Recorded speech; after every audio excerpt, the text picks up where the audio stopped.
They say wars are fought over land, power, or pride.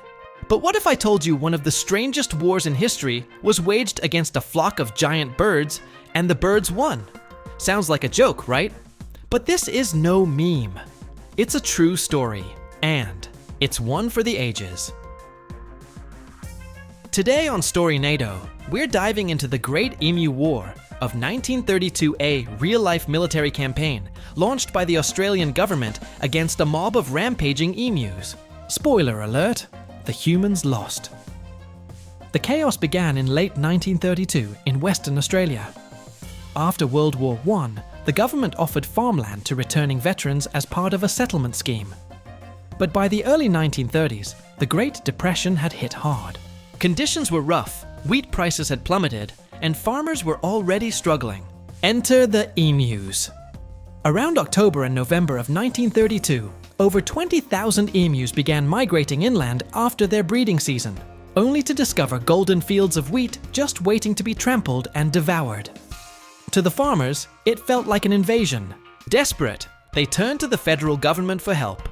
In response, the Minister of Defense at the time, Sir George Pearce, approved a military operation.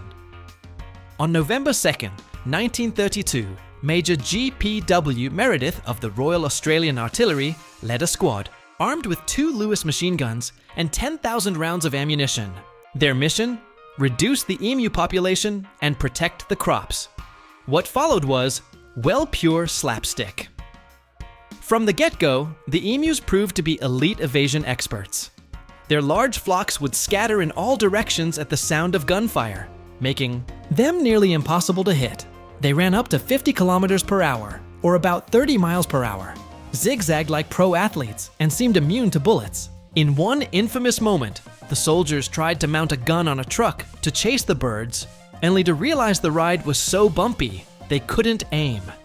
The gun couldn't even keep up with the birds. After days of frustrating attempts, Major Meredith reported that the emus had split into small groups that operated like guerrilla units, making mass extermination impossible. By November 8th, just 6 days in, only around 200 emus had been killed.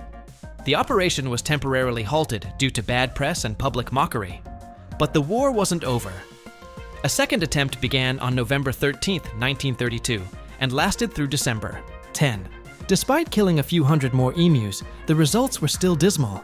It was estimated that 1 emu was killed for every 10 bullets fired, far too inefficient for a military campaign.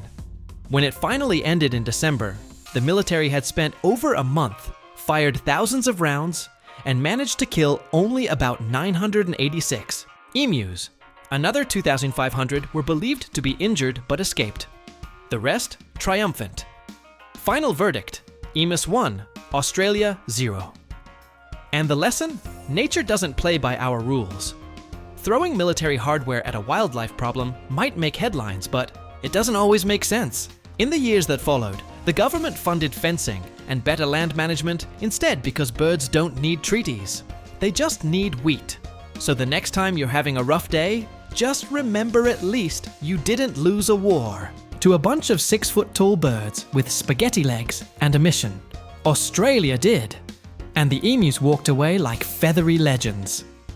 Thanks for watching Storynado. Join us next time for another storm of bizarre true stories.